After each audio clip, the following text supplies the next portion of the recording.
Hola, buenos días a todos. Muchas gracias por venir a esta sesión de las charlas científicas del Instituto. Hoy tenemos a nuestro compañero Jesús Benítez. Todos lo conocéis, pero bueno, me ha pasado una breve reseña biográfica, ¿vale? que os leo. Él recibió su doctorado en la Universidad de Sevilla en el 1991 y está vinculado al Instituto desde el 88 y es científico titular desde 1997. Durante ese periodo ha trabajado en distintas temáticas como catálisis, corrosión, caracterización de superficies, recubrimientos o sistemas moleculares autoensamblados. Desde 2005 pues, se ha dado un giro a su línea de investigación y la reorienta hacia la caracterización físico-química de biopolímeros y tejidos vegetales y también el diseño de polímeros y de polímeros bioinspirados, sobre todo en colaboración con la Universidad de Málaga y el IHSM, que creo que es el Instituto Hortofrutícola Subtropical y Mediterráneo, que es un centro del CSIC que está en La Mayora, en Málaga, ¿no? En este sentido, pues se ha preocupado fundamentalmente de obtener materiales poliméricos inocuos y a partir de residuos vegetales, sobre todo con aplicaciones para envasado de alimentos. Y en la misma línea y en paralelo, pues ha abordado el diseño de recubrimientos de frutos comerciales en pre y post cosecha y que redunden en una mejor conservación de estos en el proceso de comercialización. Es en esta línea en la que nos va a presentar hoy su charla, que tiene por título, a ver si la traduzco bien al castellano, son bioplásticos de celulosa y glicerol transparentes y plastificados para aplicaciones de envasado de alimentos. Muchas gracias, Jesús, por la charla, por estar aquí hoy y nada, cuando quieras. Bueno, muchas gracias a la comisión por invitarme en concreto y en particular a ti, Joaquín, por arrastrarme a esto y a vosotros por dedicar un tiempo de la mañana a escucharme a mí.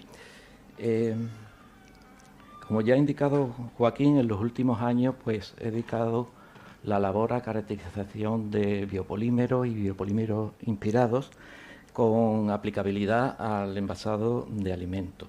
Pero antes de entrar en detalle de este ejemplo en concreto, me gustaría hacer una breve introducción para que tengamos un poco un orden de magnitud del problema medioambiental asociado al uso de plásticos tradicionales, plásticos fundamentalmente derivados del petróleo. La producción mundial de plásticos anual, cada año, es del orden de 430 millones de toneladas. Eso significa del orden de 50 kilogramos de plástico por habitante de este planeta y año.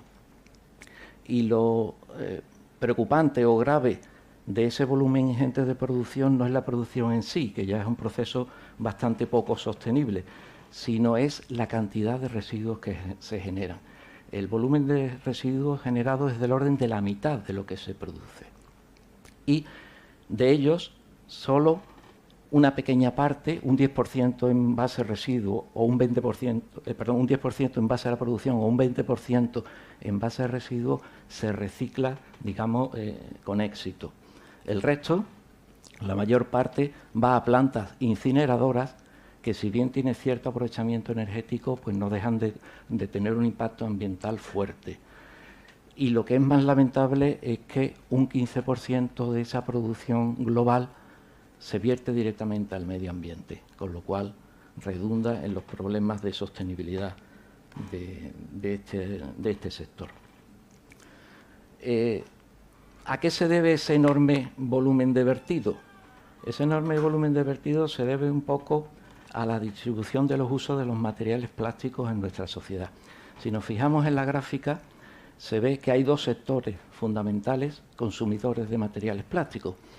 Uno de ellos es la construcción y, con diferencia, el envasado de distintos tipos de productos, tanto alimentos como otros, con una diferencia muy importante con respecto al sector del envasado, y es que mientras que en los demás sectores un envase de cualquiera de los productos de los otros sectores tienen vidas medias del orden de semanas, incluso meses, incluso años. En el sector del envasado, la vida media de un envase es de días y, como mucho, semanas. Entonces, esa continua necesidad de renovar esos productos hace que en los vertidos que he indicado anteriormente la presencia de materiales de envasado y sobre todo de materiales de envasado de alimentos perecederos sea tremendamente importante. ¿Y a qué se debe el éxito de los materiales plásticos en el sector de envasado y el envasado de alimentos? Pues en base a dos características, a costes y a propiedades. Hoy por hoy, y a pesar de que tienen su origen en una fuente no renovable, los plásticos procedentes del petróleo tienen unos costes irrisorios. Un poquito de agua en algún sitio. Un poquillo de agua.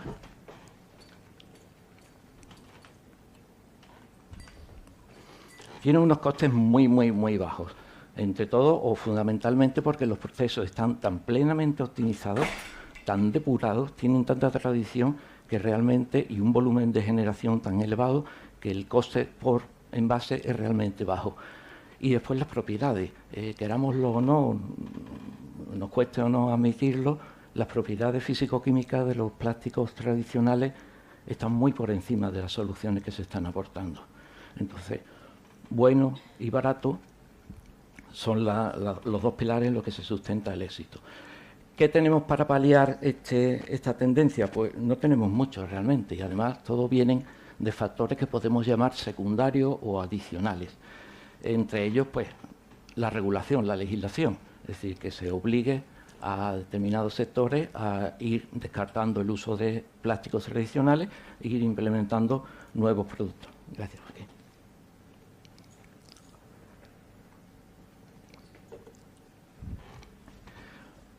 Hay también regulaciones sobre, en determinados casos muy particulares, sobre repercusión en la salud humana o en la salud animal. No sé si recordáis la famosa controversia del bifenol A. Bifenol A era un tipo de plástico, un tipo de aditivo que iba en los plásticos que se usaban para alimentación infantil y, bueno, dado los estudios de impacto en la salud, pues han sido totalmente prohibidos. Entonces ahí pues la industria no ha tenido más remedio que empezar a buscar otro tipo de soluciones. Otras de las herramientas que pueden servir para paliar este monopolio de los plásticos tradicionales es pues que tengamos un cambio de hábitos, es decir, que empecemos a rechazar envases que veamos que realmente vamos a usar muy poco tiempo y luego van a tener un impacto. Que haya, digamos, ayudas al uso de productos biodegradables, ayudas estatales, ayudas al reciclaje, por ejemplo, en la agricultura, que los plásticos que se usen pues empiecen a tener algún tipo de gravamen o haya algún tipo de subvención que facilite el uso de plásticos alternativos. Y también, pues, en muchas ocasiones se está también imponiendo la imagen de marca. Es decir, hay marcas que no quieren asociar su producto a un envase que es contaminante, entonces, de alguna manera promueven, a pesar de que les sea un poco más costoso, pues el cambiar de tipo de envase, ¿no? Y vender eso como algo, un poco de publicidad y, como digo, un poco de imagen de marca. Pues bien, con todo esto un poco en mente,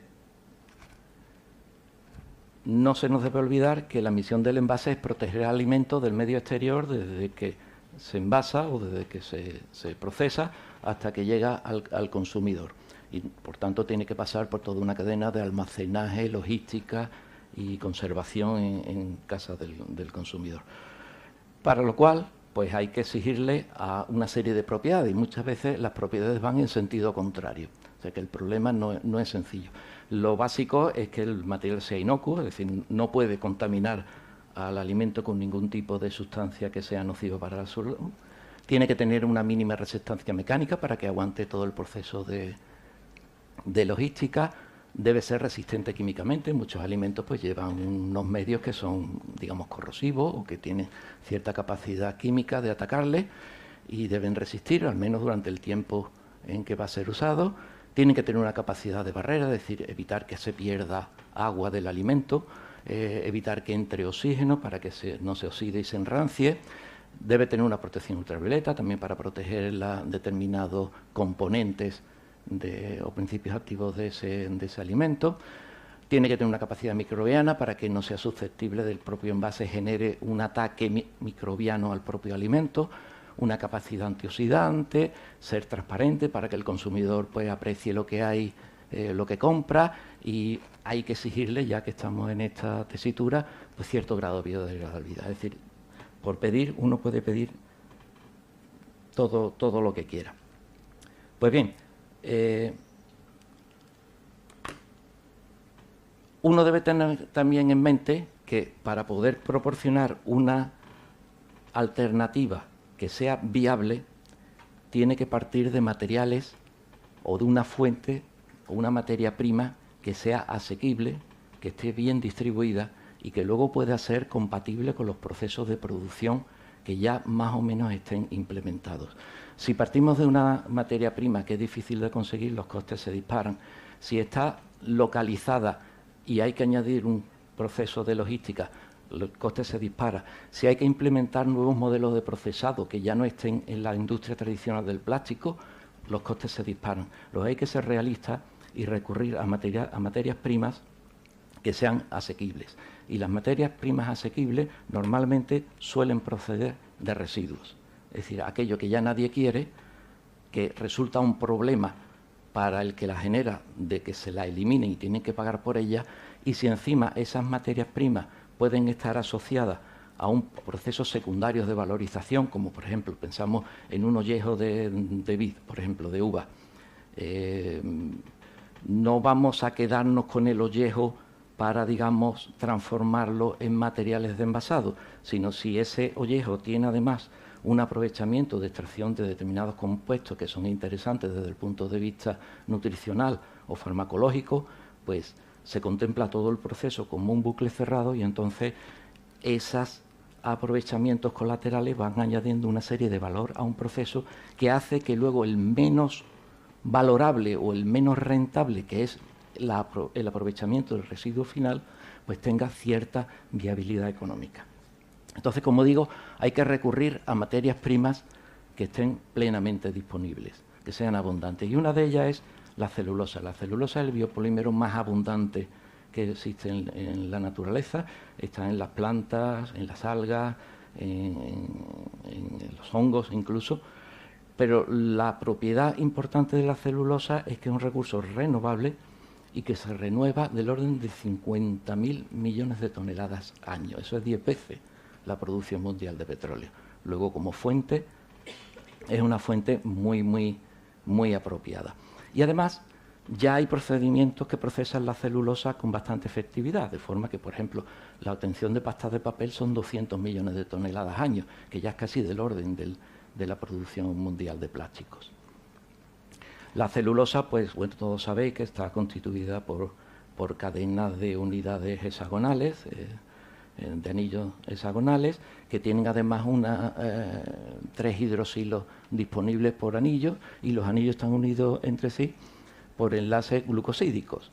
La celulosa se dispone, naturalmente, se encuentra en la naturaleza mostrando regiones amorfas y regiones cristalinas, y de hecho la celulosa natural se trata con ácido fuerte para extraer lo que se llama la celulosa microcristalina, no me salía en castellano. Bien, pues ese es el punto de partida del trabajo que les voy a presentar. En este caso hemos partido de celulosa microcristalina, y el problema que tiene partir de celulosa para generar un envase que se va a aplicar para la conservación de alimentos es la hidrofilidad. La celulosa es un material que tiene mucha avidez por el agua y que tiene muy pocas propiedades de barrera, es decir, es permeable a la transpiración del vapor de agua y a los gases que son perniciosos para la conservación del alimento. Claro, también es verdad que la celulosa se usa para eso, ¿no? El uso fundamental de la celulosa es como producto higiénico y es precisamente por su capacidad de absorción de agua. Para corregir este inconveniente, pues tradicionalmente se han empleado distintas técnicas. Una de ellas es el laminado, es decir, dotar a esa celulosa de una capa externa que le dé resistencia al ataque del agua y que permita además sellar de alguna manera para que no haya tránsito de moléculas gaseosas. Y eso normalmente se ha hecho con una lámina de polietileno o se hace incluso con un sistema combinado, como en los famosos Tetrabrick, donde se van alternando capas de polietileno, aluminio, para darle propiedades completas de barrera. El inconveniente de este tipo de materiales, que son en principio reciclables, el Tetrabrick no lo es tanto, aunque nosotros pensemos que es un formato que se recicla.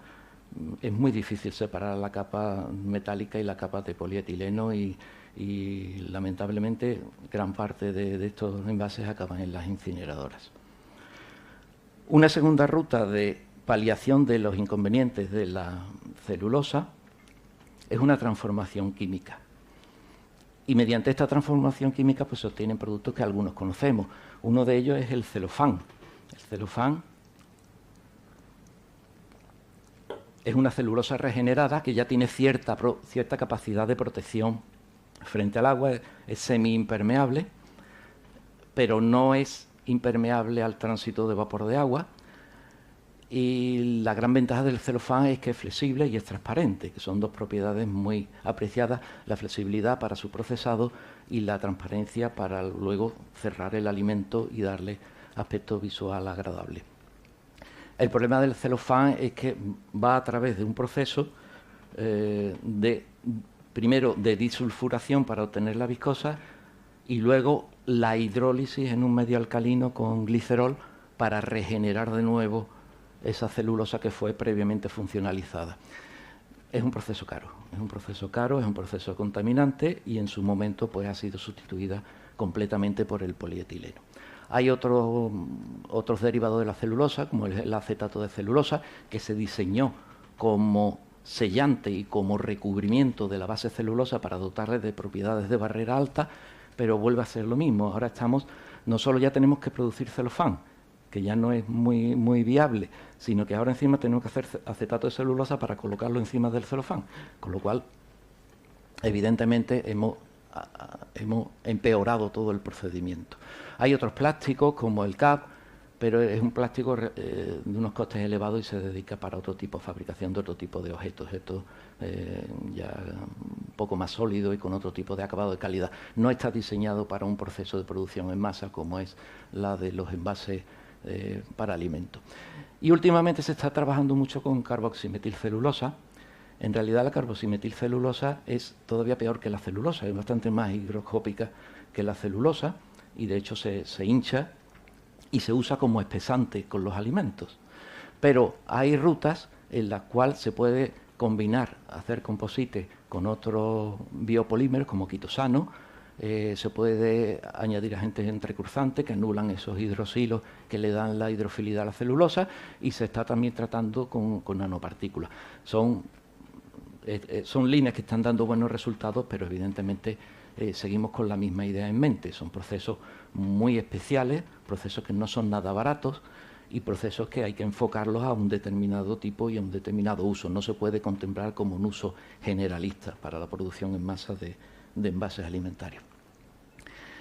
Pues bien, como conclusión, tenemos que para poder procesar la celulosa hay que funcionalizarla en mayor o menor grado y eso ya nos lleva a una serie de costes y de impacto medioambiental, puesto que muchos de estos agentes funcionalizantes son bastante reactivos y bastante contaminantes.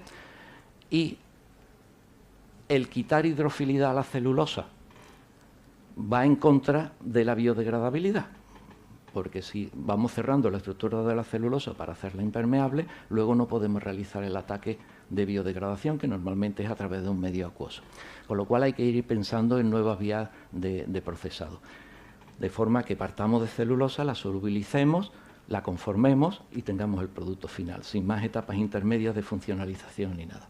Para ello se han empleado líquidos iónicos y eutéticos profundos, en concreto, muy en particular los que son de origen natural, los famosos NADES, pero que han funcionado bastante bien, pero el problema que conllevan es que tienen una presión de vapor muy baja, es decir, que una vez que solubilizamos la celulosa, luego es muy difícil quitar ese medio de ahí para tener un objeto sólido. Entonces, bueno, pues nosotros hemos partido o hemos ideado una ruta que es distinto. Ahí creo que hay un error, donde pone TFA, está puesta la molécula del ácido acético, tendría que ser en vez de CH3, CF3. Es la estructura química del agente que hemos empleado. En este caso hemos empleado el ácido trifluoracético. El ácido trifluoracético, como tiene 3 átomos de flúor en el grupo metilo, tiene un fuerte efecto inductivo que hace que la fuerza del ácido sea muy superior a la del ácido acético, del orden de 4 órdenes de magnitud, con lo cual es un agente acetilante muy potente. Y si se combina con el anhidrido del mismo ácido, el anhidrido trifluoracético se potencia. ¿Por qué? Porque en el proceso de acetilación se produce una molécula de agua y esa es captada por el anhidrido que genera el ácido y vuelve a entrar en la cadena de producción. Así que es un agente que solubiliza muy bien la celulosa y además tiene una presión de vapor muy alta. Es decir, que se puede eliminar con mucha facilidad. Además, huele que alimenta. O sea, huele todo el edificio en el momento en que se abre el bote. Claro, hay que tener en mente también que es un fluorado. Y eso tiene su repercusión con respecto a la protección de capas de ozono. Pero al ser tan volátil, si lo hacemos en un sistema cerrado, ese ácido se recupera fácilmente y puede volver a entrar en el proceso sin que haya ningún tipo de emisión. Entonces, empleando este método, pues hemos conseguido solubilizar celulosa y por un método de casting y evaporación del disolvente, pues hemos obtenido láminas que además, al ser amorfas, presentan un elevado grado de transparencia y de homogeneidad. La homogeneidad se ha comprobado por microscopía electrónica de barrido, tanto de la capa superficial como del corte transversal, y se ve que realmente es una capa continua sin ningún tipo de efecto de digamos, evaporación selectiva que haya que se aglomere en la superficie y no en el interior, etcétera.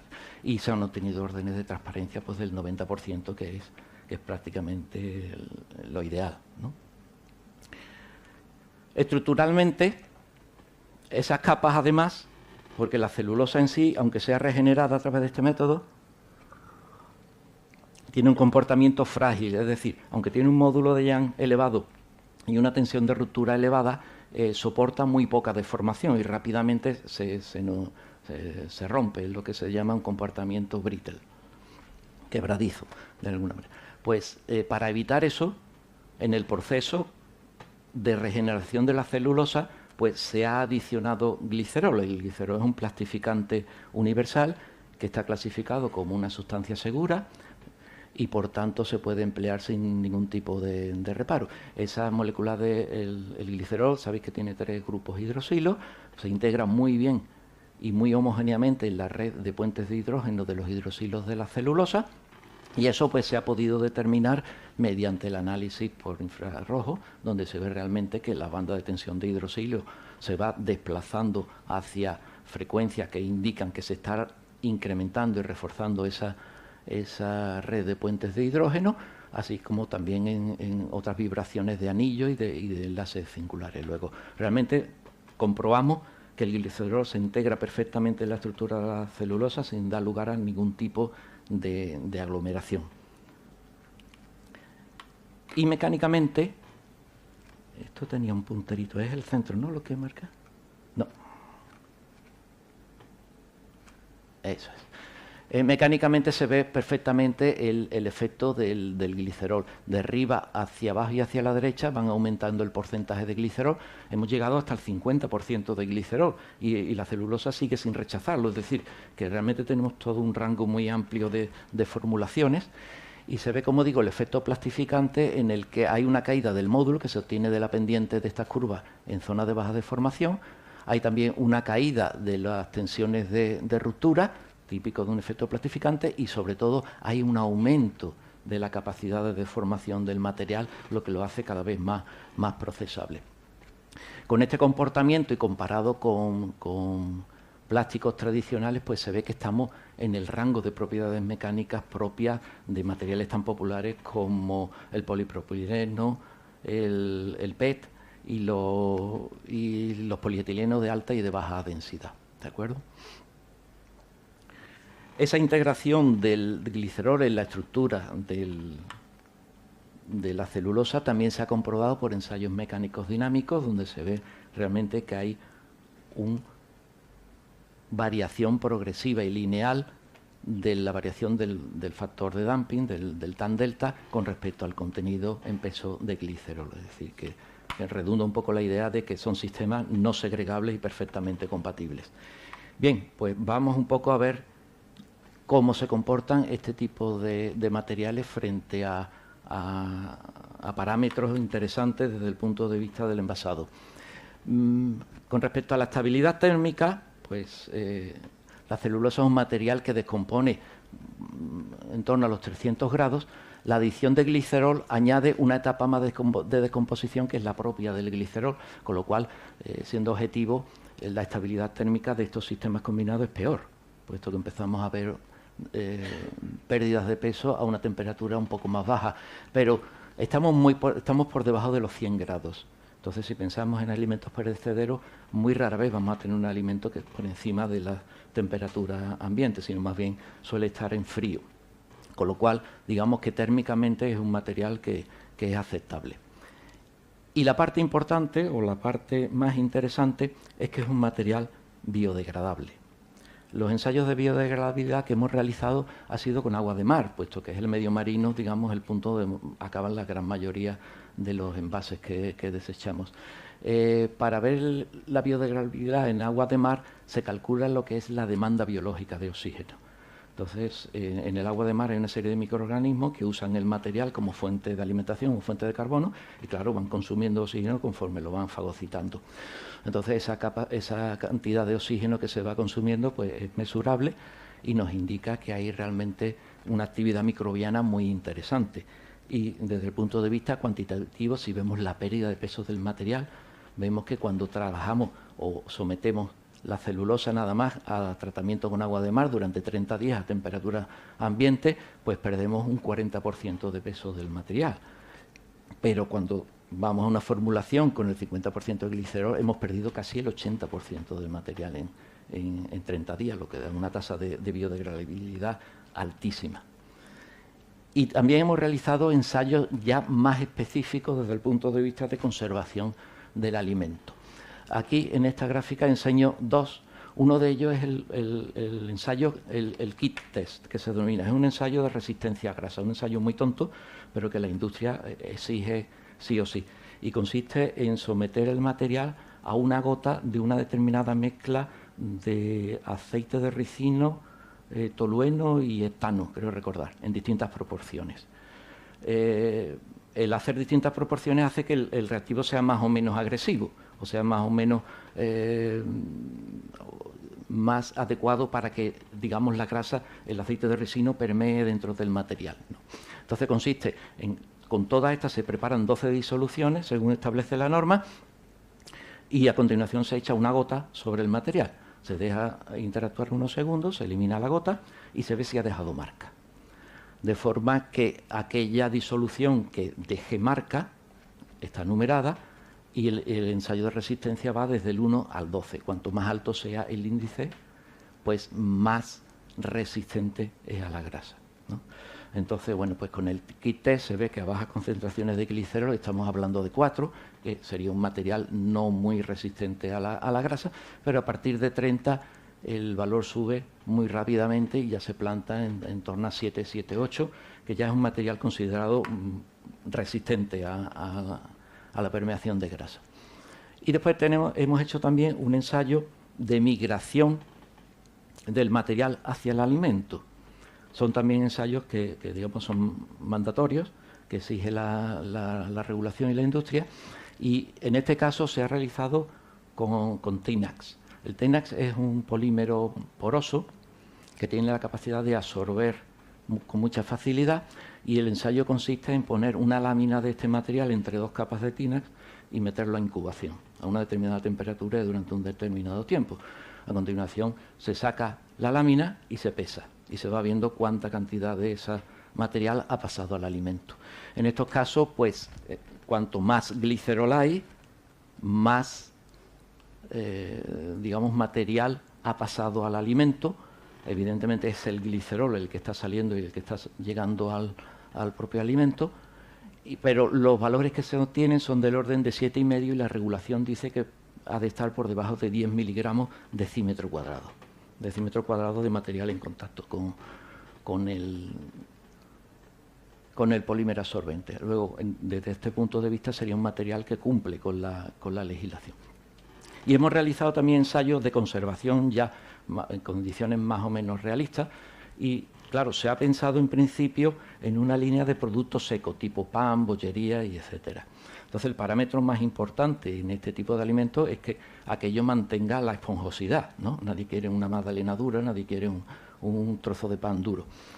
Y para ello lo que se han hecho pues son contenedores, se han sellado se ha metido dentro un trozo de bollería, en este caso una magdalena, y se ha sellado. Y a continuación se ha dejado en condiciones ambientales y cada cierto tiempo se ha ido sacando esa pieza de magdalena y se le ha ensayado con un durómetro para ver un poco la rigidez. Y realmente pues se comprueba, si consigo ver bien, que en el control el material, la magdalena, se endurece muy rápidamente al cabo de 4 días. Si se envuelve en papel no encerado, en papel convencional, pues se para un poco ese endurecimiento, pero también es apreciable, mientras que si se emplea tanto la celulosa sin glicerol como la celulosa aditivada con un 30% de glicerol, se consigue pues prácticamente un factor de 4,5 en el endurecimiento del alimento. Es decir, que funciona bastante bien. Pero claro, hasta aquí vienen las cosas buenas, ahora empiezan las cosas malas. El material sigue siendo muy hidrofóbico. De hecho, cuando se somete a atmósferas de humedad controlada y se monitoriza el aumento de peso, se ve realmente que la toma de agua es importante, una toma de agua del orden del 40-50%. A 100% de humedad. Y además es proporcional al contenido de glicerol. Claro, el glicerol también es bastante hidrófobo y contribuye al proceso en global. Y después las propiedades de barrera tampoco mejoran enormemente con la adición de glicerol. Tanto la de permeación al vapor de agua como la de permeación a oxígeno, pues suben casi linealmente con el contenido en glicerol. Claro, eso nos fuerza a un segundo paso, que ya está un poco fuera del paper ese que me pedisteis que presentara, pero que es un paso muy, muy directo, y es, en este caso, tratar el material con cera de abeja, con una cera. Es un poco la idea del papel encerado, que todos tenemos en mente, pero en este caso, pues aplicado a nuestro sistema. Entonces, cuando se añade la cera de abeja, que evidentemente también es un componente que está admitido y que se considera seguro desde el punto de vista regulatorio, pues se puede ver fácilmente que ya con pequeñas cantidades de adición de cera conseguimos que la toma de humedad baje drásticamente y además el ángulo de contacto suba y llega a valores ya de materiales bastante hidrofóbicos. Lo que es la permeabilidad al vapor de agua también se va reduciendo muy linealmente con el contenido en ceras.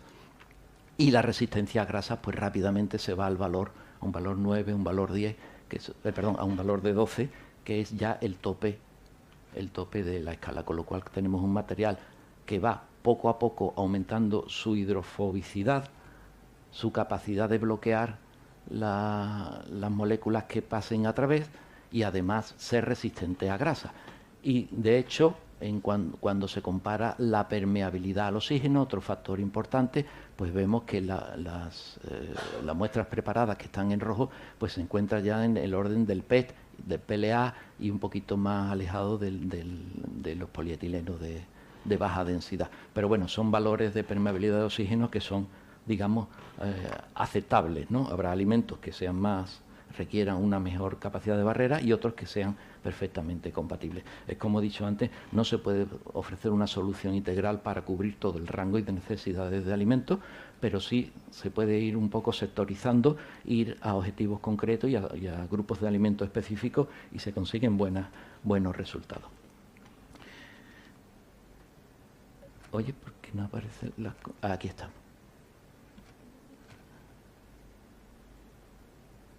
Bueno, en cuanto a las conclusiones que obtenemos de este estudio, podemos decir que se pueden preparar láminas transparentes de celulosa plastificada con glicerol en una mezcla de ácido trifluoracético y anhidro trifluoracético, y que el proceso es plenamente amigable, en el sentido que partimos de una materia prima que es sostenible y biodegradable, y además usamos una serie de reactivos que son plenamente recuperables. Hemos visto que el glicerol se integra perfectamente en la red de la celulosa, dando lugar a un material homogéneo, que las propiedades mecánicas son aceptables para el envasado de alimentos, que es biodegradable en medio marino con mucha facilidad, que ensayos específicos de conservación de alimentos han sido adecuados y han sido favorables, y que el inconveniente de la alta hidrofilidad y las escasas propiedades de barrera se pueden paliar con un tercer componente, como en este caso ha sido el empleo de cera de abeja. Y muchas gracias por su atención.